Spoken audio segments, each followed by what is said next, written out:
Hello, everyone, and welcome back to Real Time. I'm Tyler, And I'm Molly. and here we talk about the movies we like. And the ones we don't.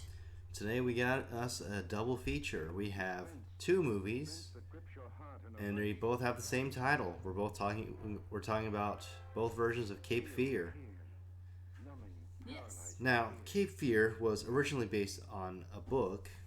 It was originally a book, I mean, and the first version of this movie was made in 1962. It starred Gregory Peck as Sam Bowden, Robert Mitchum as Max Cady, uh, Polly Bergen as Peggy Bowden, Sam Bowden's wife, Lori Martin as their daughter Nancy, um, and Telly Savalas as the private eye Charlie Severs that Bowden hires.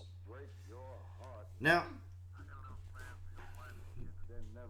Cape Fear is about a man, Max Cady, who long time ago went to prison for his rape of a woman that Sam Bowden was the witness of.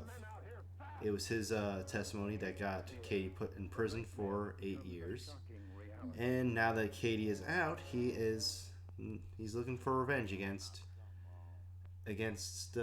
Bowden. Yeah. In the first one, anyways. Yeah. So in the remake, it's a little bit different, but we'll get to that Yeah, when we we'll, get we'll to get that. there.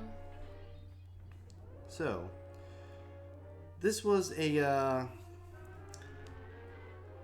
this is one of the classic thrillers of the '60s. You know, this is uh, it was a pretty influential movie, as you can tell by the fact that it was remade by such an influential director as Martin Scorsese. Yeah. And well, what is there to say about Cape Fear? What do you have to say about Um, Cape Fear? well, separately, not too much, but together, Yeah. there's a lot to talk about, but I know we'll probably talk about that later. With the original, I did enjoy it. Um, it is. Katie is an unsettling character. He's very creepy. Yes, very. Um, Uh, but I think in a way this movie is it's a bit hampered by the standards of the time that it was made in. yes. Yeah. Like, for example, I was telling you earlier that in the first version of the movie, I don't think we even hear the word rape being said. Yeah. Like, they always, like, dance around it. They can't, like, actually They always say get there. they either say the word attack or assault, Yeah. which makes sense when they were talking concerning their daughter and what Katie might want to do to her, because no parent would want to outright say that this guy wants to rape our child. Yeah. But when Bowden and the police chief or anyone else are talking about it, they still go on with using that. Again, a victim of the standards of the time, but ultimately, you get what they're saying. Yeah. So it definitely doesn't show as much. Yeah, It and can't get as, violent. and in a way, that sort of also works to the movie's benefit because since you don't get to see as much, so your brain fills in the blanks Yeah. all on your own. Yeah, I think that works well with it because you're left wondering, what does this guy do? Like, how far does Katie go? And yeah, it's just left to your imagination. And yeah, With the remake, you get to see what he does to people. Yeah. And it's not pretty. no, But again, you do it's shown to you on screen, so no need to imagine something more horrifying than what happens in front of you. yeah, Which I feel like with the original, that's really that's an advantage it has in a way, as well as a disadvantage. yeah. I see what you're saying. It helps it, but yet it also hinders Yeah, it in some aspects. it's Yeah. it's a weird thing. Sorry, I'm kind of tired. I guess so. Um, so who would you say is your favorite character from the original? Mm,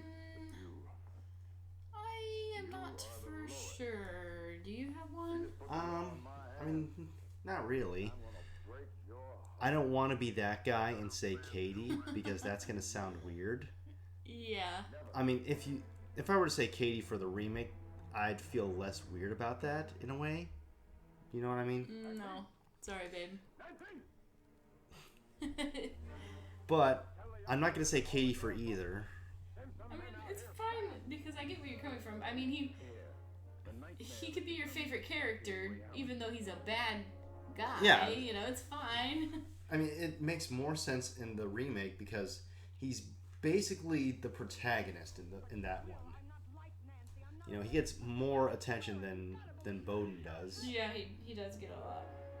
I mean, the movie opens with Katie getting out of prison, so it makes more sense there. Yeah. But I mean, if I really had to choose someone in the original,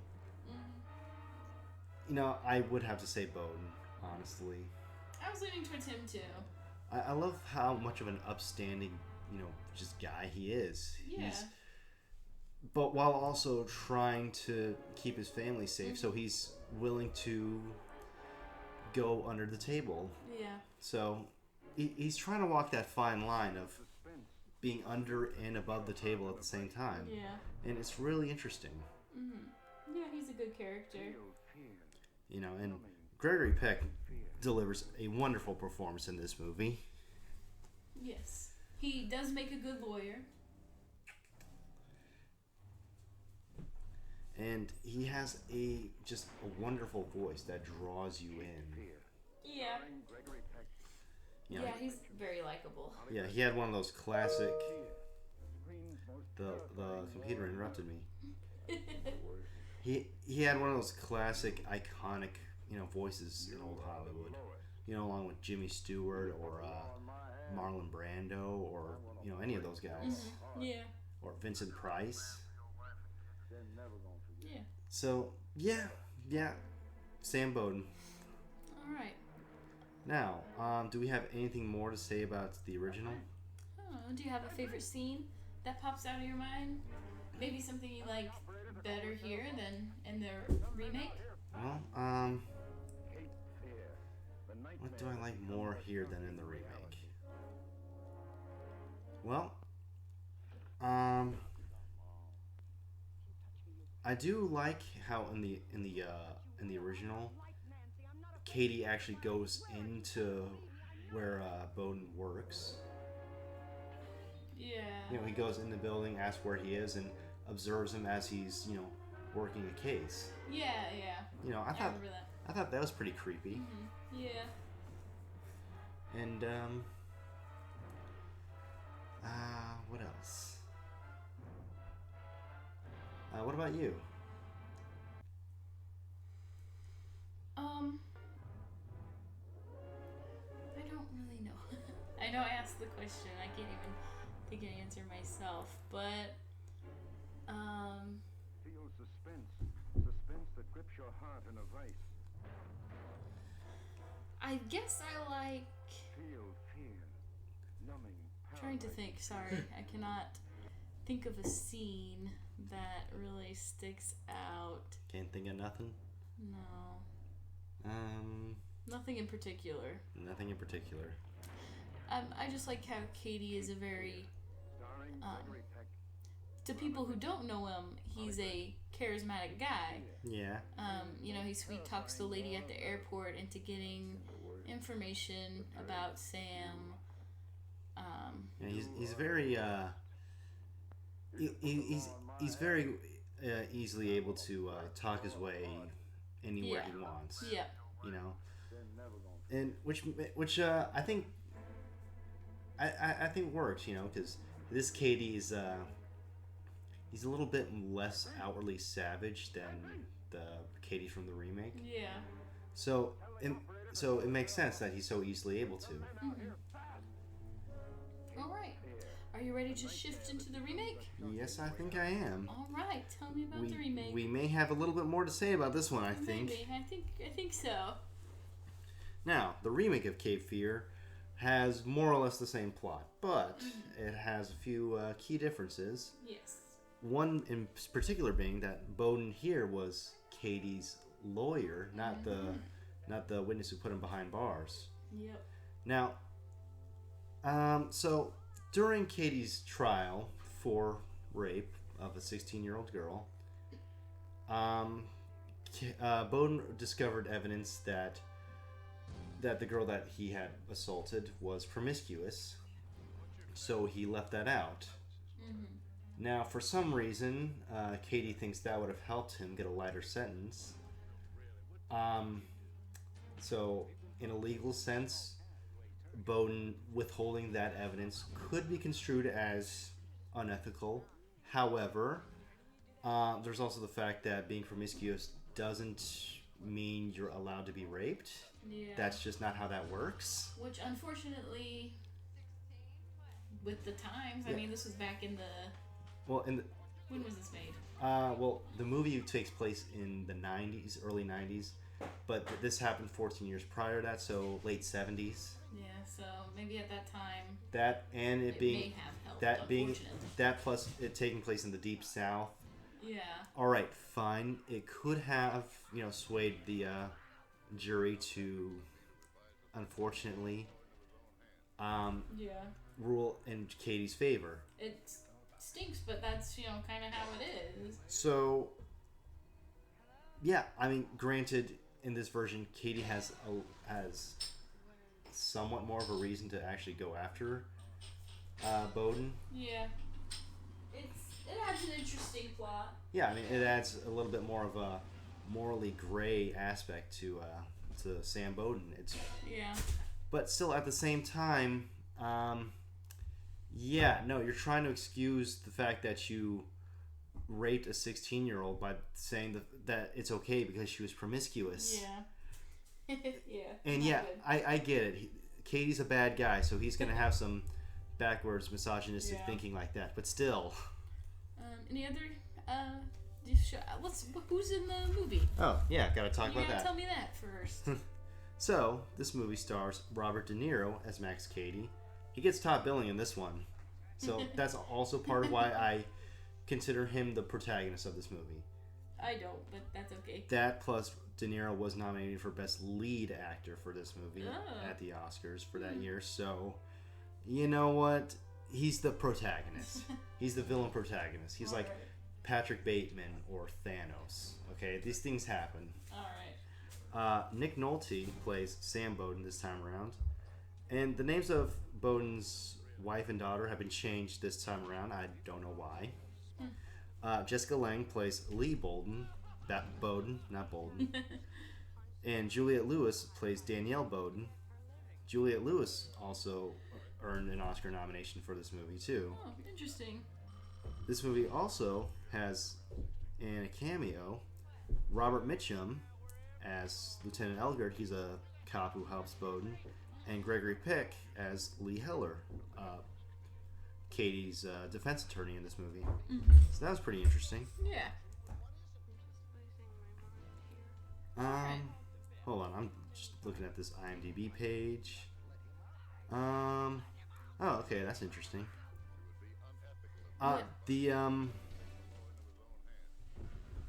The judge in the remake also played Detective Arbogast in the original Psycho.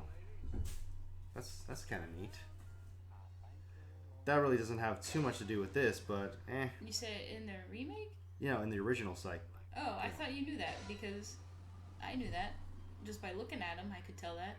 Well, look, he's old in the remake of Cape Fear, but he wasn't old in the original Psycho. So, is not in the original? He was in the original Psycho, but he was in the remake of Cape Fear. Okay, I take back everything I said because I didn't understand a word you were saying, and I don't know what I was speaking. Oh, he was also in the original Cape Fear. Okay, see, I did have something to say. I knew he looked familiar. Yeah, he played. And I assumed he was the psycho guy. Yeah, he played the police chief in the original Cape Fear. I knew it. No, you didn't. Yes, I was literally just said it. And you could go back and watch what I was mumbling about. It was that. I just couldn't form it into words. Anyways, the remake. You're a silly goose. So, how does the remake compare with the original? Now, personally, I prefer this to the original. for a few reasons. Like I said, the additional morally gray elements to our hero, that adds a bit. Even though I just said how much I love how much of a paragon the original Sam Bowden is. I like how here it's a little bit less black and white. It's more like black and white, but it's a little more darker. So black and gray, maybe? I don't know. Okay. Not even gray, because Bowden doesn't really do anything illegal in this movie, just unethical, and he might have cheated on his wife with Racquetball Lady. I don't know. It's unclear. Where was I? Where was I going with this? I think you're talking about how you preferred it. Oh yeah. I also like the additional layer of just layer of determination that Katie has in order of getting directly under Bowden's skin. You know, he goes to his daughter's school. He flirts with her. He swings by the house to taunt his wife about killing the dog. Yeah. You know, it's all really unsettling. Yeah. He kisses the daughter. He kind of plays mind games with her to make her think that he's an okay dude. And as a teenager, she's more, able to get under that influence. I think as a woman who was once a teenage girl, I see where she could possibly. It's like you're a teenager, you hate your parents or your dad, so you're adult down for it. Along. Who makes you think you're special? Yeah. It's easy to fall under that spell. Yeah, that's how predators work. One thing I also really liked about the remake was, so in both movies he rapes and assaults a woman. Yeah. That we see. In the original, it was just a stranger. Just some lady he met at a bar. Yeah. But in the remake, it was the woman that Sam was possibly having an affair with. Yeah, the racquetball lady. Probably. It's unclear. Yeah. Yeah, I like that too. It seems like he deliberately did that so that he can hurt Sam more. Yeah. He definitely planned that. Well, he's a very crafty guy in the remake. Like in the original, he's definitely a force to be reckoned with, but in the remake, he is nigh unstoppable. Yeah, he's so much. He's so much more. Just more. This man is a freight train in the remake. Yes. Like, I've seen this movie a fair amount of times, but every time I'm just thinking, man, how are they going to get away from this guy? Yeah, this guy, he does not stop. How are they going to do it? Yeah. I mean, you were talking about how determined he was. He, attaches himself under their car with his own belt or something, just so he can follow them to the riverboat or whatever. I mean, give him points for devotion. Yeah. Because that is insanely dedicated. Devotion, yeah. And as we mentioned earlier, since the original was made in the 60s, there wasn't as much that you could show. This one was made in the 90s, so there's a lot more that they're able to show. The standards of the time changed quite a bit. There's a lot more blood, there's a lot more violence. Oh, he kills 2 extra people also. Well, he kills 1 extra person. Yep, I forgot about that. Yep, you're right. He does kill someone in the original. Yeah, he kills the private detective? No, he doesn't kill a private detective. He kills the cop that was sent to help them at the I was talking about houseboat. But yes. In the he kills the private detective in the in the It remake. And he kills their maid, which I thought was sad. Yeah, she was teaching the daughter Spanish. Yeah. That was nice. But as much as I like this movie, whenever I watch it, I'm always thinking of the Simpsons episode Cape Fear. Yeah, that's a good one. That episode's great. I love Sideshow Bob in that one. And he does the same thing too. He ties himself underneath their car. Yeah. But they drive through a whole bunch of cactus fields and stuff. Yeah, that one's really funny. Who wants to drive through that cactus field? Me. No. 2 against 1. So funny. Yeah, that's a good episode. That's probably my favorite Simpsons episode. And the scene or the multiple scenes where Katie reaches the houseboat and is like on the boat terrorizing the family lasts a lot longer, I think. Maybe just seems lasts a little longer, and he gets more deranged as it goes on. He gets closer to actually doing what he wants to the women. Because he got pretty close in the original. Yeah. But here he has he has Bowden's wife at his mercy. He's about to do the thing, and then she grabs his gun and he just thinks, or maybe it wasn't even because of that. Maybe he was just already gonna stop because he wanted to make it even more cruel for Bowden. Yeah. I mean, that's entirely possible. Yeah.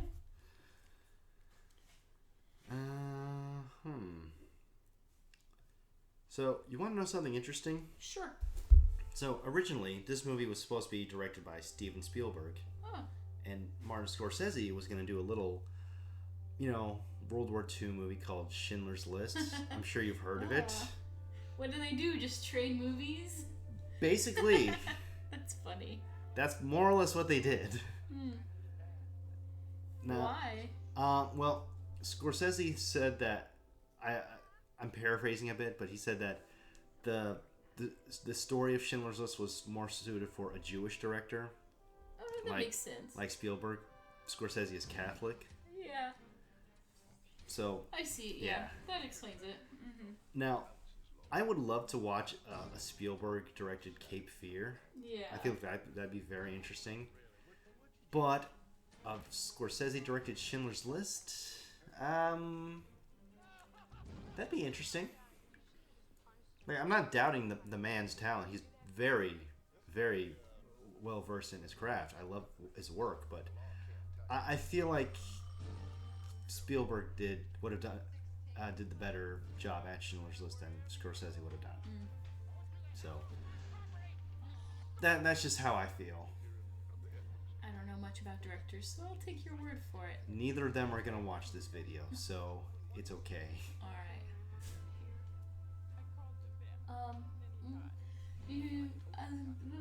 I cannot speak. Do you have a favorite character in this one? Hard to say, really.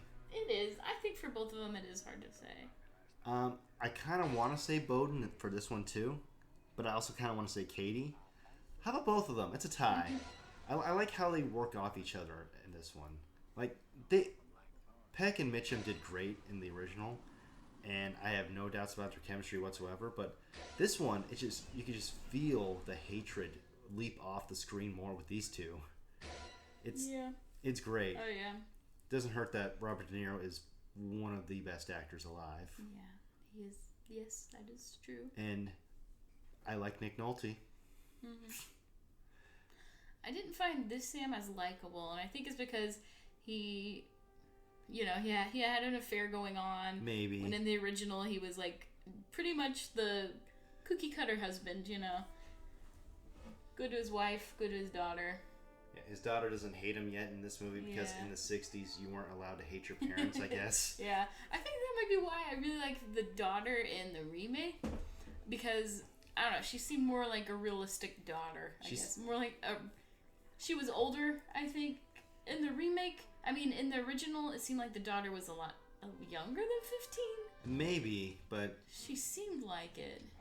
I don't know. But in the remake, Danielle seemed more like a person? Yeah, an actual person. She seems more like an actual character in this one. Like, in the original, I don't want anything bad to happen to her, but she didn't do much. Neither her nor the wife did much. Yeah. Outside of the third act. Yeah. Here, they're a lot more involved with the story. Yeah, they actually get their own like plot lines and character arcs and stuff like that. So yeah, that was good too. Yeah. Man, what about favorite scenes? What was your favorite scene in the remake? So my definition of favorite here is okay, so just bear with me. Okay. This is my favorite scene because it actually made me like feel really scared, I guess, and like very unsettled. That's the word I'm looking for. Unsettled. Is it the one I'm thinking? Maybe. The one where he goes to Daniel's school. Oh, it is the one I'm thinking. And sets up like a meeting with her. He pretends to be Daniel's teacher and tells her to meet him in like the theater. No one's around, and she goes down, and it's just her and him in the theater, and things get creepy. Yeah, that's another aspect of Katie. He's much more unsettling in this one. You know, it is. And it's scarier. In the remake, he's, like I said, he's still a force of nature. But in this one, he's very much just... I think it is also partially because this movie was made in the 90s as opposed to the 60s. Yeah. So we are allowed to see him be a much creepier person. Yeah. You know? But I don't know. I just feel like the original Katie wouldn't do some of the stuff that this Katie is doing. Yeah. The original Katie seemed more sane, I guess. There was still some sort of saneness going on about him. But this remake Katie seems very unhinged. He's off the chain. Wild. Yeah. Like, you never know what he's gonna do next. Django's Unchained here. Yeah. You're right. I mean, well... In the original, Katie did go to her school. Yeah. But he didn't, you know... Go inside and have her alone. And stick his finger in her mouth. And put his tongue down her throat. Although that was actually apparently that was some improv from De Niro. Yeah, well, he did a good job making it uncomfortable and scary. Now, speaking of De Niro... All those tattoos that he got for this movie, they were all real. Oh no! But like, he got them with vegetable dye, so they eventually faded away. Huh. Yeah, and he paid a dentist like $20,000 to mess up his teeth for the movie, and then he had to pay $25,000 to get them fixed. That's dedication, I guess. Dude, the man is. I mean, he's had a few missteps in the past few decades, but he's really, really great at his job, you know. He's very dedicated. He's very good at giving a great performance. Yeah. You know, this is one of his best roles, I think. It's a good one. Yeah, so, as you can see here, we've talked a little bit more about the remake than we did about the original. Yeah, I don't think I ever said my favorite one. Well, yeah, I think, did I? Yeah, you said your favorite was the remake. Oh, I thought you were talking about scenes. No, I was talking about movies overall. Oh. Anyways. Yeah, your favorite is the remake. Alert, my favorite's the remake, just because I like the original, but I think it's mainly because the remake went further and more violent, and it actually was very scary. Yeah, I mean, they say that you should only use violence, sex, bad words, stuff like that in your whatever you're writing, if it serves a purpose. Mm-hmm. I feel like it very much serves the purpose here. Yeah. You know, it serves a purpose for it to be here to establish the kind of man that Katie is. Yeah. And just how everyone is trying to deal with this monster. Yeah. So that's gonna do it for us. Mm-hmm. And both Katie's, or I should say both Cape Fears, are a definite recommend from us. Yep. So we'll see you guys next time. Have a nice day. Or night. Whatever time it is there when you're watching this.